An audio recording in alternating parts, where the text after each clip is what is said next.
चलिए दोस्तों देखते हैं क्या यहाँ पे आपके पास दिया। ये भी एक लाइन है, पी आपका मिड पॉइंट है। इस तरह से ये P is equal to P B है, तो आपसे पूछ रहा है ये का वैल्यू क्या होगा।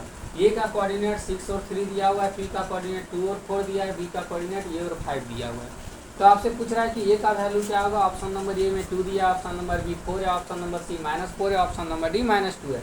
तो आप देखिए कि आप इसमें क्या कर सकते हैं, तो डिस्टेंस फार्मूला का भी अप्लाई कर सकते हैं, अदरवाइज आप सेक्शन फार्मूला का भी अप्लाई करके सॉल्व कर सकते हैं।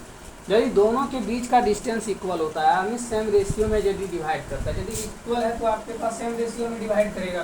तो आप डायरेक्ट यहाँ पे फार्मूला लगा सकते हैं, x is equal to x1 plus x2/2, x1 plus x2/2, और y इज इक्वल टू होता है आपके पास y1 प्लस y2/2।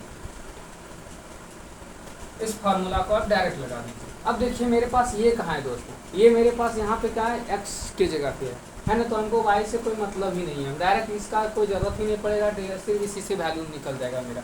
अब देखिए x का वैल्यू क्या दिया है, तो इसको हम लोग x बोलते हैं, इसका वैल्यू y होता है, इसको हम लोग x1 बोलेंगे, ये आपके पास y1 हो गया, ये आपके पास x2 हो गया, ये आपके पास y2 हो गया। देखिए x का वैल्यू क्या है, तो x का वैल्यू मेरे पास 2 है, x1 का वैल्यू क्या है, तो 6 हो गया, x2 का वैल्यू क्या है, ये है, और डिवाइडेड बाय 2 हो गया दोस्तों। इसका हमको जरूरत ही नहीं पड़ेगा, क्योंकि मेरे पास सिर्फ ये का वैल्यू निकालना है, और ये हम देख रहे हैं कि x में ही y में रहता तो फिर हम लोग y का अप्लाई करते, लेकिन मेरे पास क्या है, x नहीं है, तो x से ही काम हो जाएगा। अब देखिए 2 2 जा क्या हो गया दोस्तों, 4 हो गया, इज इक्वल टू 6 प्लस ये हो गया।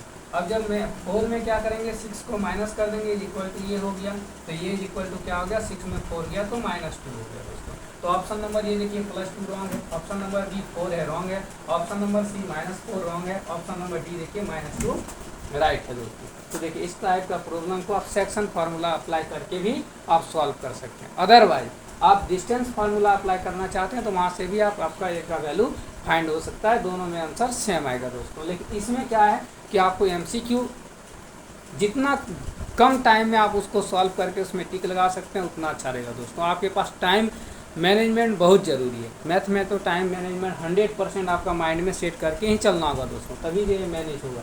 चलिए इस टाइप का फिर अब दूसरा प्रॉब्लम आपको हम लेके आते हैं। चलिए दोस्तों देखते हैं कि आपके पास यहाँ P एक पॉइंट है जो क्या बोल रहा है, ये ओरिजिन है, P00 है, और ए का कोऑर्डिनेट 1 -3 दिया हुआ है, बी का कोऑर्डिनेट -3 और 9 है। आपको पूछा जा रहा है कि ये जो है ये पी और पी बी कितना रेशियो में डिवाइड कर रहा है, तो आपको फाइंड करना है, यानी m/n का रेशियो आपको फाइंड करना है। ऑप्शन नंबर ए 3:1 है, ऑप्शन नंबर बी 1:3 है, ऑप्शन नंबर सी 2:3 है, ऑप्शन नंबर डी 1:1 है। तो ये नहीं दे रहा है कि दोनों सेम रेशियो में, आपको बोल रहा है कि कितना रेशियो में डिवाइड होगा वो आपको फाइंड करना है, लेकिन ओरिजिन से आपको यहाँ से यहाँ तक का कोऑर्डिनेट ये दिया हुआ है, ये कोऑर्डिनेट दिया हुआ है। तो फिर इसको हम लोग कैसे सॉल्व करेंगे दोस्तों, देखिए इसको हम लोग क्या बोलते हैं, x1 और ये बोलते हैं इस कोऑर्डिनेट को y1, इसको हम लोग बोलते हैं x2 और इस कोऑर्डिनेट को बोलते हैं y2। यहाँ पे कोऑर्डिनेट मेरे पास x और y होता है। हम लोग सेक्शन फार्मूला से क्या जानते हैं, x is equal to m into x2 plus n into x1 by हो गया आपके पास m प्लस n। और y के रिस्पेक्ट में हम लोग क्या जानते हैं, y is equal to m into y2 plus n into y1 by m plus n।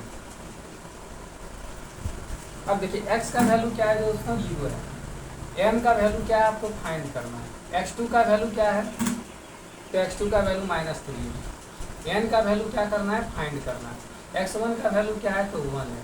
यहाँ पे आपके पास क्या हो गया, m प्लस n। अब इसमें देखिए y में y का वैल्यू क्या है दोस्तों, 0 है, m का वैल्यू क्या करना है, फाइंड करना है, y2 का वैल्यू क्या है, तो y2 का वैल्यू 9 है, n का वैल्यू क्या करना है, फाइंड करना है, y1 का वैल्यू क्या है, तो -3 है, बाय आपके पास हो गया m प्लस n, जिसका वैल्यू फाइंड करना है।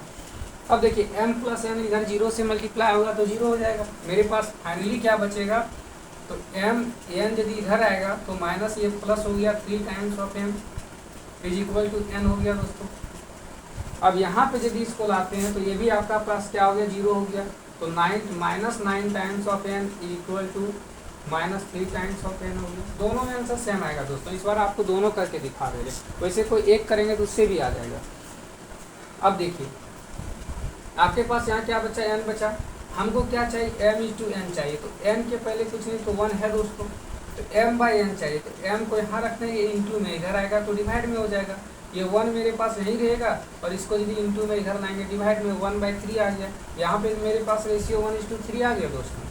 अब देखते हैं क्या मेरा इसमें सही होता है क्या नहीं। तो यहाँ पे देखिए मेरे पास m हो गया, ये n को इधर लाते हैं तो n हो गया, और मेरे पास यहाँ -3 और यहाँ लाते हैं -9 हो गया। यहाँ भी देखिए कैंसिल हो गया, 1 3 या 9 हो गया, 1/3 हो गया दोस्तों। इधर भी मेरे पास 1/3 है, इधर भी 1/3 है। तो आपको दोनों सॉल्व नहीं करना है, आप सिर्फ एक सॉल्व कीजिए। इसके पहले वीडियो में हम बताए थे कि यदि जीरो रहेगा तो कोई एक वैल्यू जिसमें जीरो रहेगा उसका यदि हम वैल्यू सेक्शन फार्मूला लगा देते हैं तो उससे मेरा इजी से आ जाएगा। तो m/n का वैल्यू 1:3 आ गया, तो m/n का रेशियो क्या हो गया 1:3 हो गया। तो मेरे पास ऑप्शन नंबर 1 3:1 रॉन्ग है। ऑप्शन नंबर बी देखिए है दोस्तों 1:3। ऑप्शन नंबर सी 2:3 रॉन्ग है। ऑप्शन नंबर डी 1:1 रॉन्ग है। तो इस टाइप का प्रॉब्लम को आप इस तरह से सॉल्व करेंगे दोस्तों।